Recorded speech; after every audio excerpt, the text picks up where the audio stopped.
मनाशी योजलं तर बरंच काही आहे हो. आता त्याच्या मनात कधी येतंय? येईल. आणि नाही आलं तरी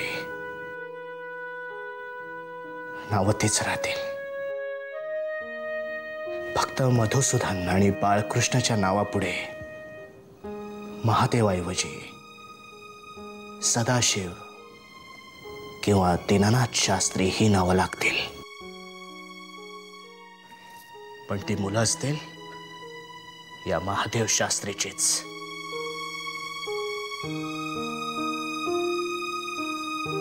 पार्वती, तू आम्हाला आमच्या मूळ मुद्द्यापासून भरकटवलंसच. तुझी तस्बीर. हो, सांगितलं ना एकदा नको म्हणून. तुला तुझ्या श्रीकृष्णाची शपथ. तुम्ही किती छळता मला कधी कधी. या मोबदल्यात आम्ही दुपटीने प्रेमही करू शकतो. करू? इश्श.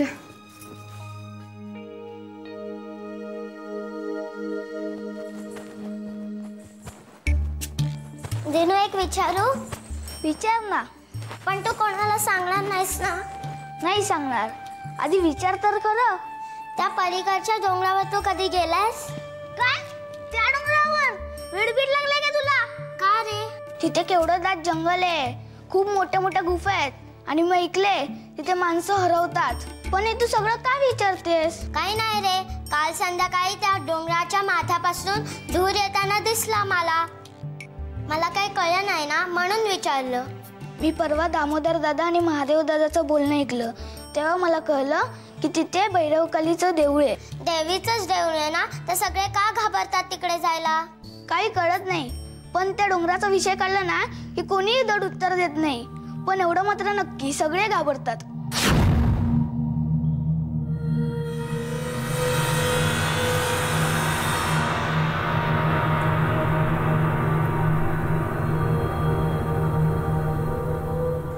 बरं, तुम्ही काय ठरवलं मला सांगाल का? मी तुम्हाला पुन्हा एकदा सगळं सविस्तर सांगते. क्षिप्रा आणि मी, आम्ही दोघी. क्षिप्रा कोण? तुमची बहीण आहे का? नाही नाही, क्षिप्रा ही स्वप्नीलची. हो, स्वप्नील. तुम्ही मला एक वाक्य तरी पूर्ण बोलू देणार आहात का? सो सॉरी, या टेल मी. स्वप्नील हा माझ्या भावाचा म्हणजे आदिनाथचा मित्र आहे. आणि क्षिप्रा? त्याची गर्लफ्रेंड. हां, आय मीन ते दोघे जण लग्न करणार आहेत. मग तुमचा काय प्लॅन आहे?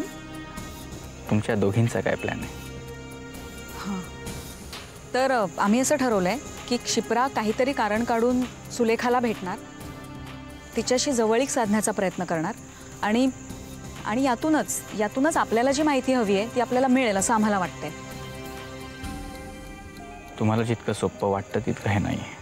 आय नो, पण अशक्य सुद्धा नाही आहे. वेल येस, आणि तुम्ही दोघी जर इतक्या कॉन्फिडंट असाल तर प्लीज गो अहेड. आपण त्या क्षिप्राला म्हणावं, be careful.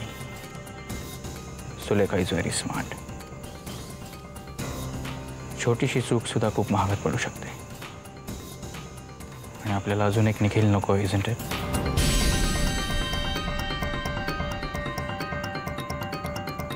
I am sorry, मला तुम्हाला दुखवायचं नव्हतं. No, it's all right. बरं, मी उद्या फोन करतो तुम्हाला. नाही, नको. आज सकाळीच तुमचं नाव बाबांनी वाचलं फोनवर आणि ते सगळं सांभाळून घेता घेता माझ्या नाकी नऊ आले. मग माझा नंबर वेगळ्या नावाने सेव्ह करा ना. It's as simple. वेगळ्या नावाने? कुठल्या? ठाणेदार. अभि, कसं वाटलं हे नाव ठाणेदार? तू इकडे कसं काय? मी इकडे कसा, काय, का, कधी, हे प्रश्नाचं बिनमहत्वाचे आहेत विकी. महत्त्वाचं हे आहे की मी इथे आहे आणि माझ्या इथे असण्याने जर कोणाला डिस्टर्ब होणार असेल तर आय एम सॉरी. अभिमान. मी निघते, बराच अंधार झालाय. I drop you to the corner. ओळख नाही करून देणार विकी.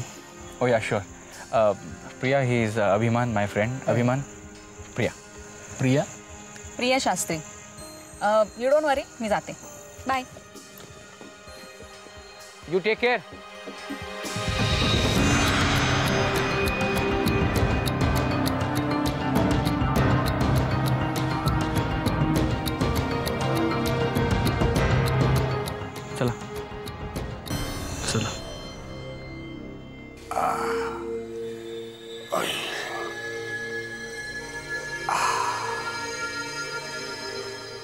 बस this is the last straw ना.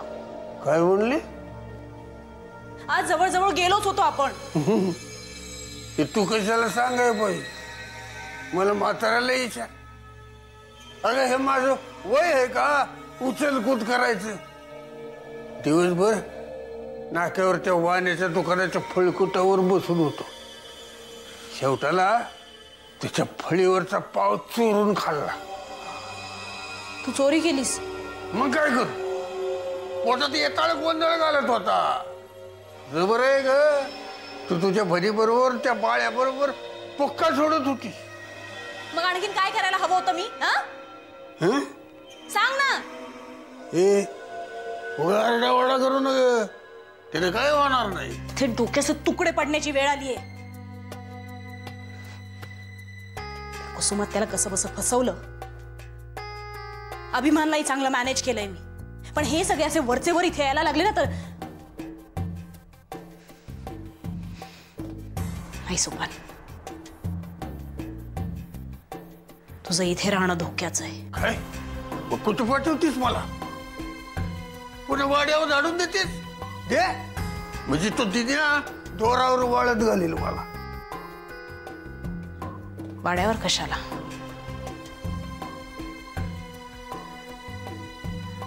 आहे ना आपला एक माणूस.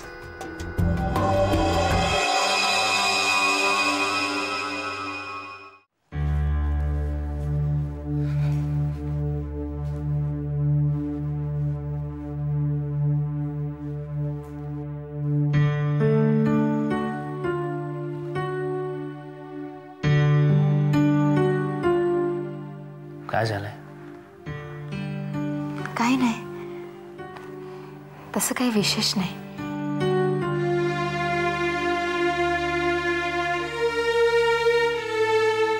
काय ना शुभ्रा, आपण ज्या माणसावर खूप प्रेम करतो ना, त्याच्यामध्ये अगदी हलकासा जरी बदल झाला ना तरी तो आपल्याला जाणवतो.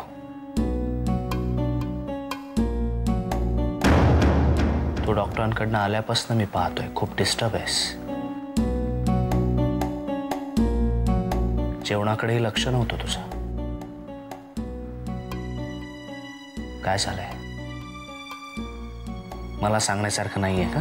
नाही हो, तसं काही नाहीये. फक्त तुम्हाला सांगण्याआधी माझी मीच खात्री पटवून घ्यायचा प्रयत्न करत होते. म्हणजे हे बघ शुभ्रा, मला नीट सांग काय झालंय ते. श्रीरंग रानडे हे नाव ठाऊक आहे ना तुम्हाला?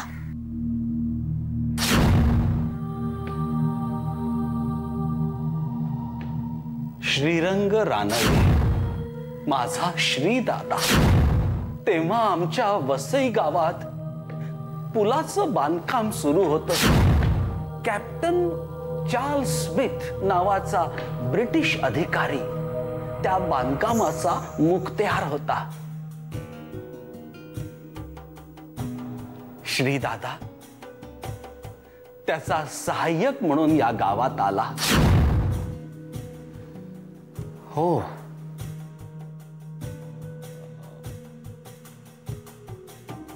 चार्ल्स स्मिथ या ब्रिटिश अधिकाऱ्याचा तो असिस्टंट होता ना? आजोबांनी सांगितलं होतं आपल्याला.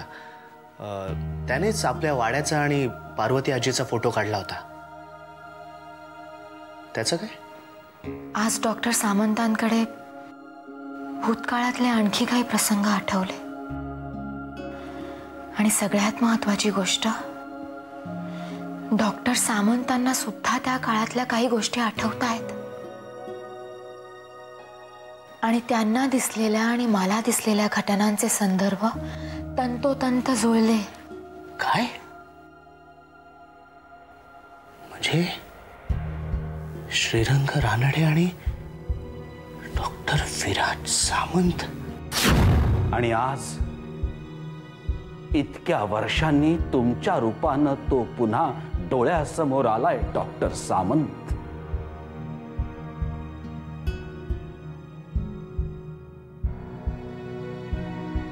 तोच चेहरा, तेच नाक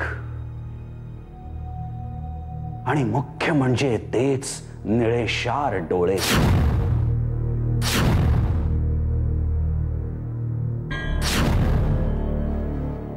आजोबा म्हणाले होते की पण त्याचा आणि आपल्या घराचा काय संबंध आहे? जुनी पात्र पुन्हा रंगमंचावर आली आहेत. एक नवा खेळ सुरू करण्यासाठी किंवा जुना अधुरा राहिलेला खेळ संपवण्यासाठी.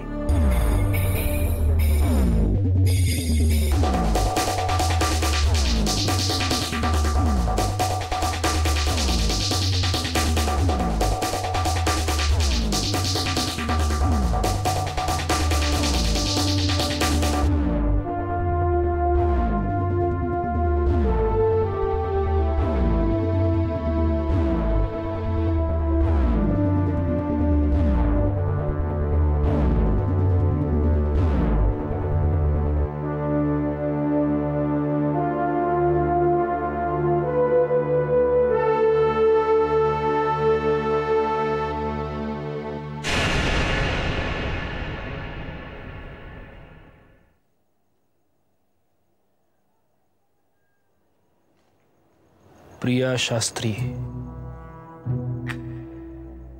प्रिया मधुसूदन शास्त्री.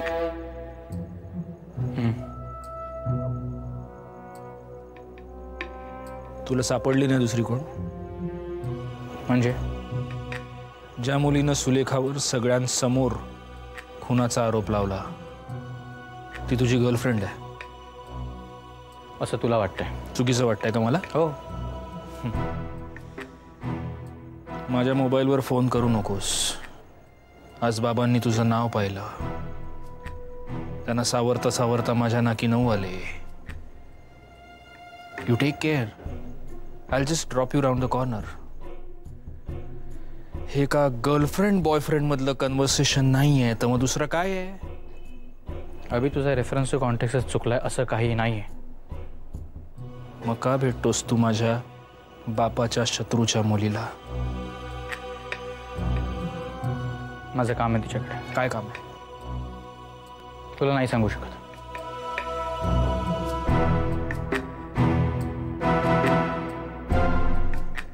असं आहे का आता? ओके. तुमच्या पर्सनल मॅटर्समध्ये मी नाक खुपसतोय त्याबद्दल मला माफ करा inspector Vikrant Bhosale. Abhi this is not fair. How do you care? I care, god damn it. Yeah I know you care.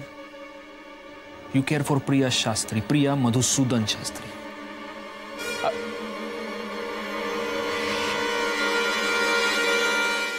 Shri Ram जय राम, जय जय राम. श्री राम जय राम, जय जय राम. श्री राम जय राम, जय जय राम. श्री राम जय राम, जय जय राम. श्री राम जय राम, जय जय राम. श्री राम, श्री राम.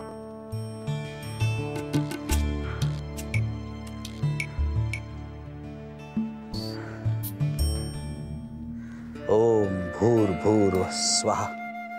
ओम तस्य वितुर्वरेण्यं भर्गो देवस्य धीमहि धियो यो नः प्रचोदयात्. आजोबा,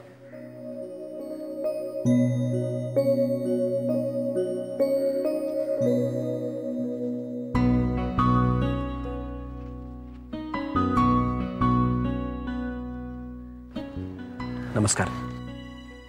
या डॉक्टर सामंत,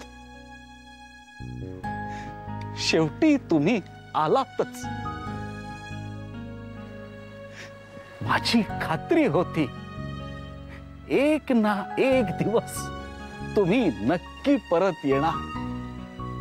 मी समजलो नाही आजोबा.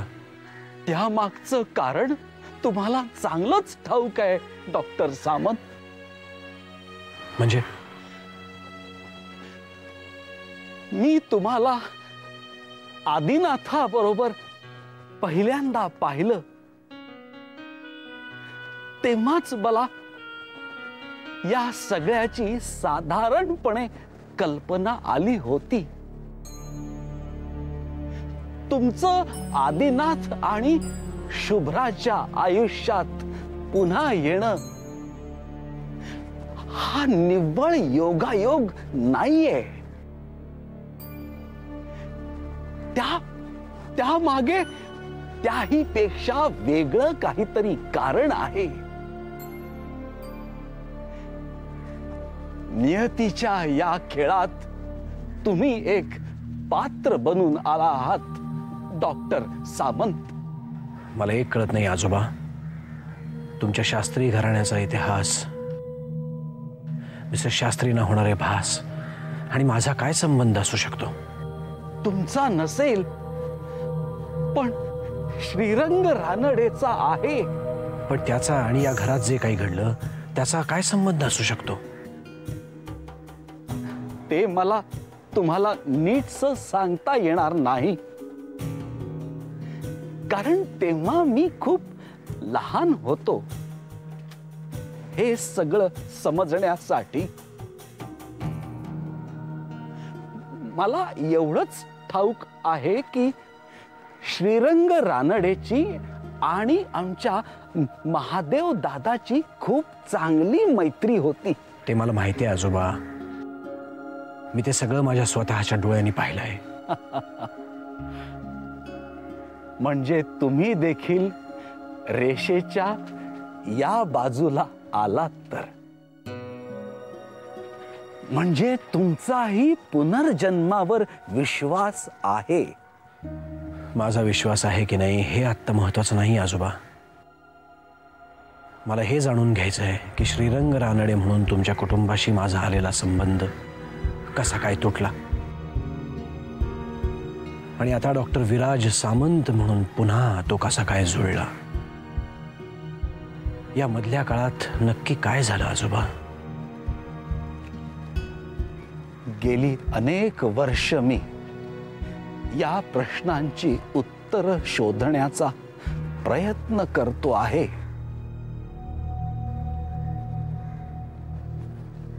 पण त्या दिवशी मी तुम्हाला आदिनाथ बरोबर पहिल्यांदा पाहिलं तेव्हाच माझी खात्री पटली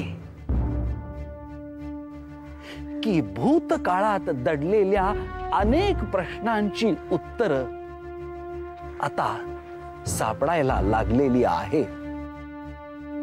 आणि म्हणूनच या खेळात तुमचा पुन्हा नव्यानं प्रवेश झालेला आहे. आजोबा, अमृताचं काय झालं?